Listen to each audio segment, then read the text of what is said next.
Hello everyone, welcome back to my YouTube channel. आज हम पढ़ रहे हैं ऑर्गेनन ऑफ मेडिसिन का एफोरिज्म नंबर 55। तो स्टार्ट करते हैं। एफोरिज्म नंबर 55 में क्या कहा है? The second mode of employing medicine in disease. जो मेडिसिन एम्प्लॉय करने का बीमारी में जो सेकंड मोड है वो क्या है? द एलोपैथिक और हेटेरोपैथिक। मतलब एलोपैथिक मोड है या फिर हम उसे कह सकते हैं हेटेरोपैथिक मोड है, क्योंकि हम इसमें कहीं से भी सिमिलर मेडिसिन नहीं दे रहे हैं, ना ही अपोजिट दे रहे हैं। ये बिल्कुल अलग है। विदाउट एनी पैथोलॉजिकल रिलेशन, बिना किसी पैथोलॉजिकल रिलेशन के हम मेडिसिन प्रिस्क्राइब कर रहे हैं to what is actually disease in the body. मतलब हमें पता ही नहीं है कि जो हम मेडिसिन प्रिस्क्राइब कर रहे हैं और जो डिसीज पार्ट है बॉडी में उसका क्या रिलेशन है। Attacks the part most exempt from the disease. और वो मेडिसिन क्या कर रही है? जो डिसीज से पार्ट जो अफेक्ट भी नहीं है उन पार्ट्स पर भी जाकर अटैक कर रही है in order to draw away the disease from them.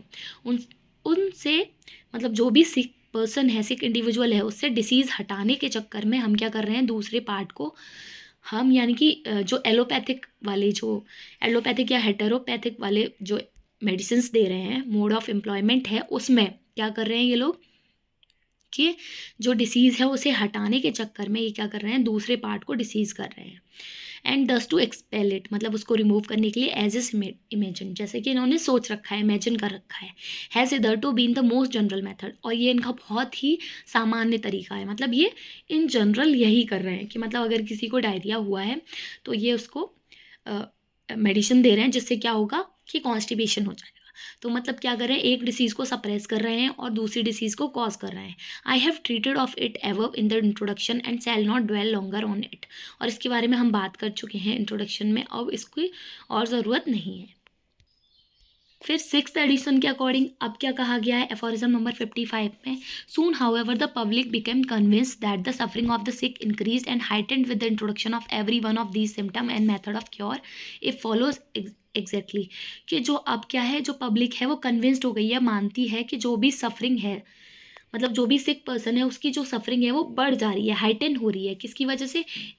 इन सारे सिस्टम की वजह से, जो भी मेथड ऑफ क्योर हैं इन्हें फॉलो करने की वजह से बढ़ रही है। Long ago these allopathic physicians would have been left had it not been for the palliative relief obtained at times from empirically discovered remedies whose almost instantaneous flattering action is apparent to the patient and this to some extent have to keep up their credit।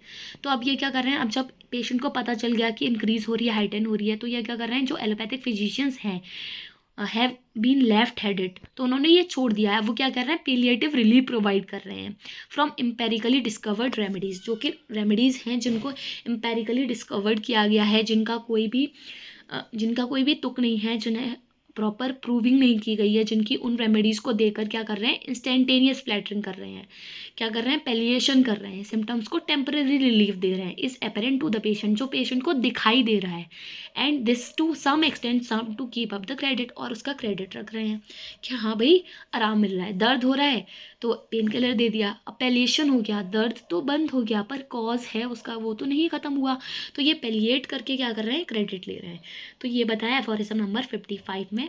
अगर आपको video पसंद आया हो तो like करें, channel को subscribe करें, और कोई भी क्वेरी है तो कमेंट सेक्शन में पूछ सकते हैं। Thank you for watching.